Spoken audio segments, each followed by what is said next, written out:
महागणेश पञ्चरत्नमादरेण योऽन्वहं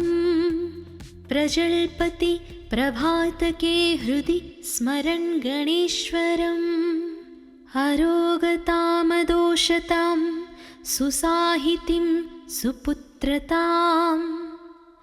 समाहितायुरष्टभूतिमभ्युपैति सोच्चिरात्।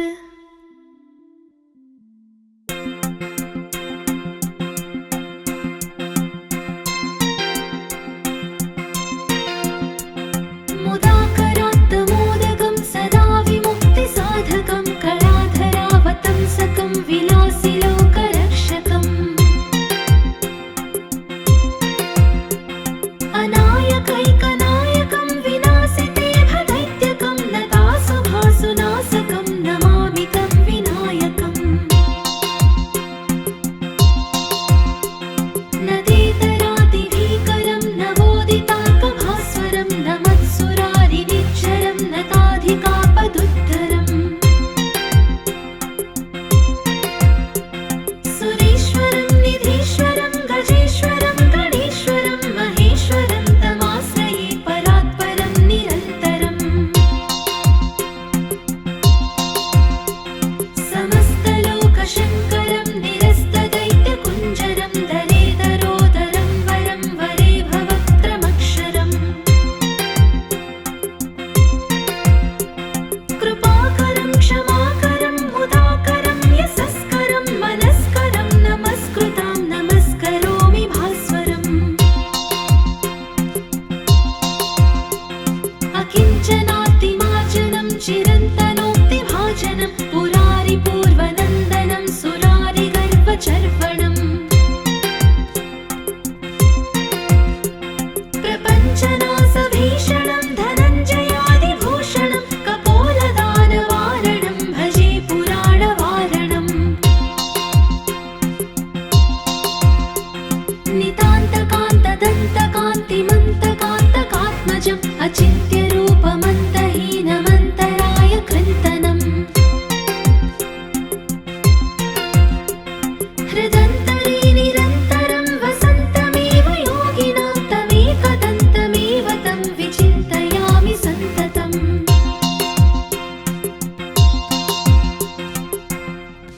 महागणेश पञ्चरत्नमादरेण योऽन्वहं प्रजल्पति प्रभातके हृदि स्मरन् गणेश्वरम् अरोगतामदोषतां सुसाहितिं सुपुत्रतां समाहितायुरष्टभूतिमभ्युपैति सोच्चिरात्।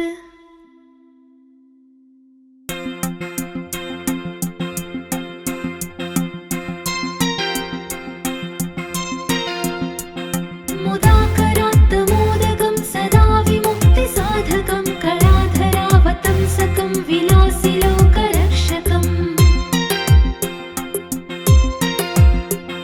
अनायकैकनायकं विनाशितेभदैत्यकं नतासुभासुनाशकं नमामि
महागणेशपञ्चरत्नमादरेण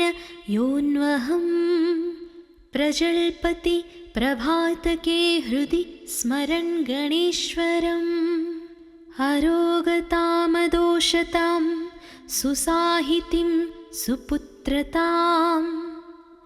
समाहितायुरष्टभूतिमभ्युपैति सोच्चिरात्।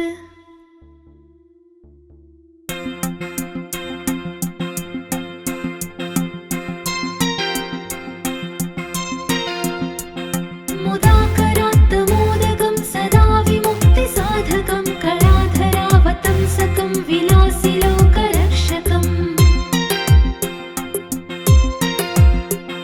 अनायकैकनायकं विनाशितेभदैत्यकं नतासुभासुनाशकं नमामि तं विनायकम् नदेतरातिभीकरं नवोदितार्कभास्वरं नमत्सुरारिनिच्चरं नताधिकापदुद्धरम्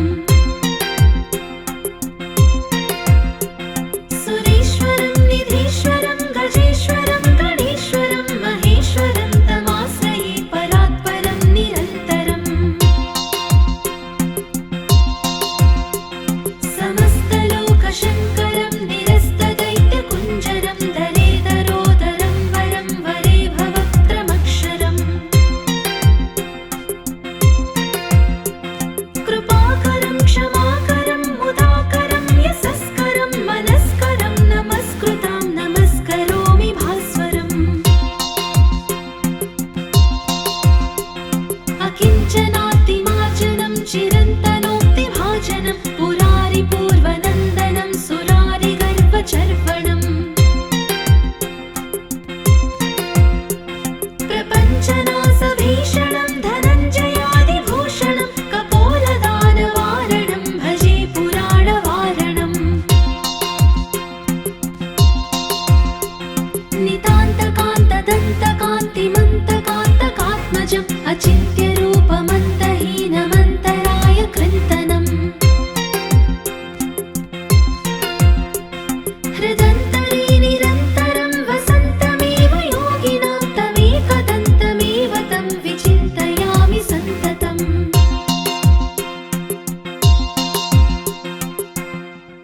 महागणेशपञ्चरत्नमादरेण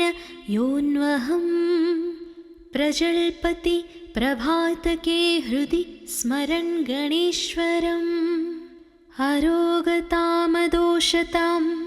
सुसाहितिं सुपुत्रतां समाहितायुरष्टभूतिमभ्युपैति सोच्चिरात्।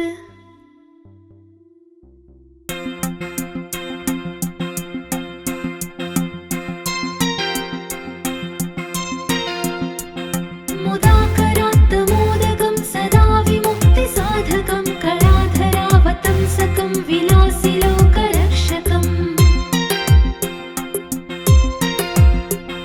अनायकैकनायकं विनाशितेभदैत्यकं नतासुभासुनाशकं नमामि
महागणेशपञ्चरत्नमादरेण योऽन्वहं प्रजल्पति प्रभातके हृदि स्मरन् गणेश्वरम् अरोगतामदोषतां सुसाहितिं सुपुत्रतां समाहितायुरष्टभूतिमभ्युपैति सोच्चिरात्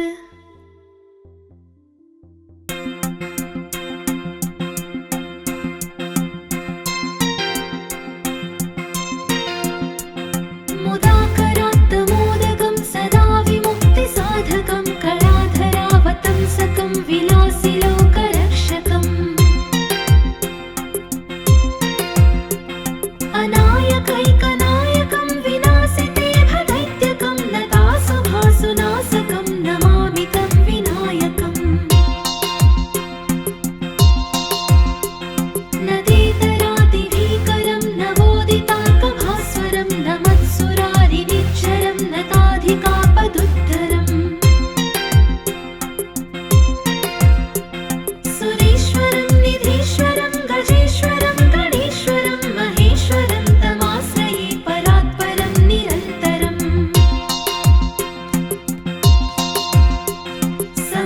समस्तलोकशङ्करं निरस्तदैत्यकुञ्जरं दलेदरोदरं वरं वरे भवक्त्रमक्षरम् कृपाकरं क्षमाकरं मुदाकरं यशस्करं मनस्करं नमस्कृतां नमस्करोमि भास्वरम् अकिञ्चनातिमार्जनं चिरन्तनोक्तिभाजनं पुरारिपूर्वनन्दनं सुरारिगर्वचर्वणम् प्रपञ्चनाशभीषणं धनञ्जयादिभूषणं कपोलदानवारणं भजे पुराणवारणम्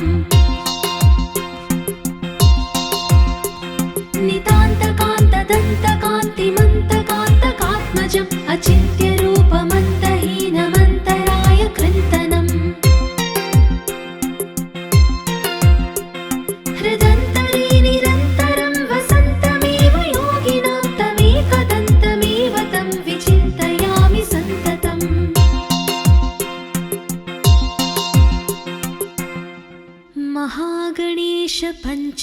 महागणेशपञ्चरत्नमादरेण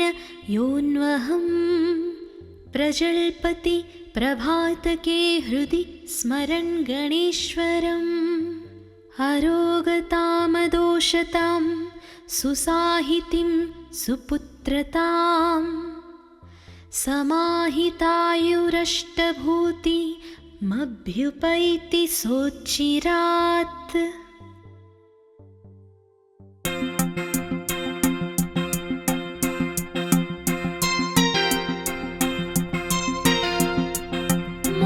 मुदाकरात्तमोदकं सदा विमुक्तिसाधकं कलाधरावतंसकं विलासिलोकरक्षकम् अनायकैकनायकं विनाशितेभदैत्यकं लतासुभासुनाशकं नमामि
कात्मजम् अचिन्त्यरूपमन्तहीनमन्तराय कृन्तनम्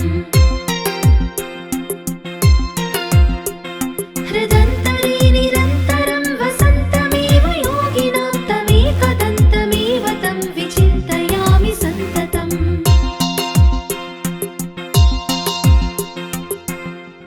महागणेश पञ्चरत्नमादरेण योऽन्वहं प्रजल्पति प्रभातके हृदि स्मरन् गणेश्वरम् अरोगतामदोषतां सुसाहितिं सुपुत्रतां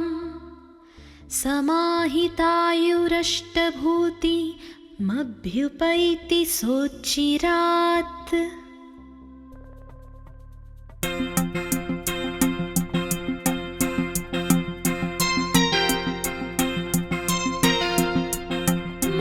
मुदाकरात्तमोदकं सदा विमुक्तिसाधकं कलाधरावतंसकं विलासिलोकरक्षकम् अनायकैकनायकं विनाशिते भदैत्यकं नतासुभासुनाशकं नमामि तं विनायकम् नदेतरातिभीकरं नवोदितार्कभास्वरं नमत्सुरारिनिच्चरं नताधिकापदुद्धरम् सुरेश्वरं निधीश्वरं गजेश्वरं गणेश्वरं महेश्वरं तमाश्रये परात्परं निरन्तरम् समस्तलोकशङ्करं निरस्तदैत्यकुञ्जरं दरेदरोदरं वरं वरे भवक्त्रमक्षरम् कृपाकरं क्षमाकरं मुदाकरं यशस्करं मनस्करं नमस्कृतां नमस्करोमि भास्वरम् अकिञ्चनातिमार्जनं चिरन्तनोक्तिभाजनं पुरारिपूर्वनन्दनं सुरारिगर्वचर्वणम् प्रपञ्चनाशभीषणं धनञ्जयादिभूषणं कपोलदानवारणं भजे पुराणवारणम्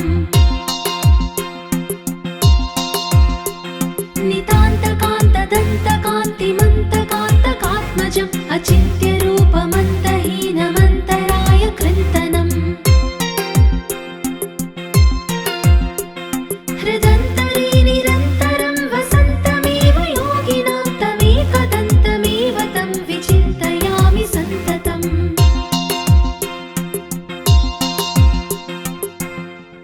महागणेश पञ्चरत्नमादरेण योऽन्वहं प्रजल्पति प्रभातके हृदि स्मरन् गणेश्वरम्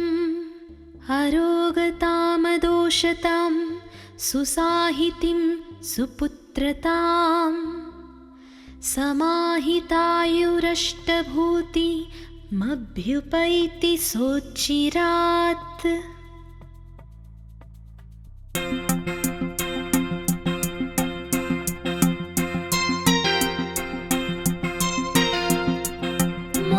मुदाकरात्तमोदकं सदा विमुक्तिसाधकं कलाधरावतंसकं विलासिलोकरक्षकम्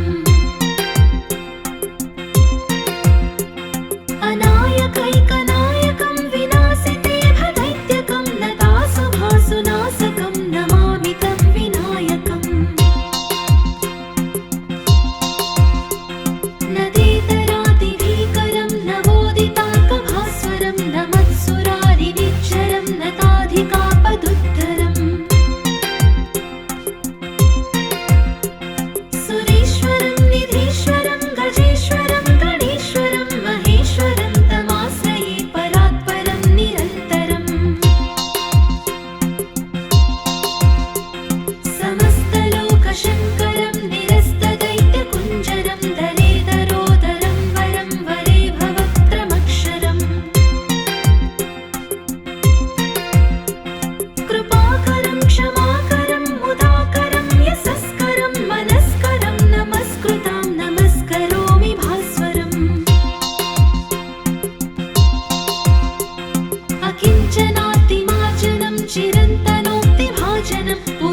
महागणेश पञ्चरत्नमादरेण योऽन्वहं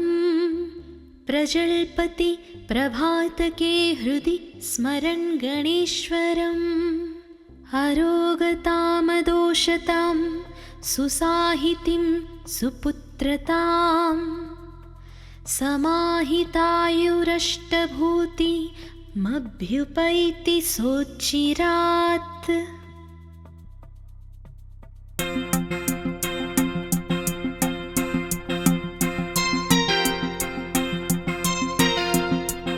मुदाकरात्तमोदकं सदा विमुक्तिसाधकं कलाधरावतंसकं विलासिलोकरक्षकम् अनायकैकनायकं विनाशितेभदैत्यकं लतासुभासुनाशकं नमामि तं विनायकम् नदेतरातिभीकरं नवोदितार्कभास्वरं नमत्सुरारिनिच्चरं नताधिकापदुद्धरम् सुरेश्वरं निधीश्वरं गजेश्वरं गणेश्वरं महेश्वरं तमाश्रये परात्परं निरन्तरम् समस्तलोकशङ्करं निरस्तदैत्यकुञ्जरं दरेदरोदरं वरं वरे भवक्त्रमक्षरम् कृपाकरं क्षमाकरं मुदाकरं यशस्करं मनस्करं नमस्कृतां नमस्करोमि भास्वरम् अकिञ्चनातिमार्जनं चिरन्तनोक्तिभाजनं पुरारिपूर्वनन्दनं सुरारिगर्वचर्वणम् प्रपञ्चनाशभीषणं धनञ्जयादिभूषणं कपोलदानवारणं भजे पुराणवारणम् नितान्तकान्तदन्तकान्तिमन्तकान्तकात्मजम् अचिन्त्यरूपमन्तहीनमन्तराय कृन्तनम् हृदन्तरे निरन्तरं वसन्तमेव योगिनां तमेकदन्तमेव तं विचिन्तयामि सन्ततम्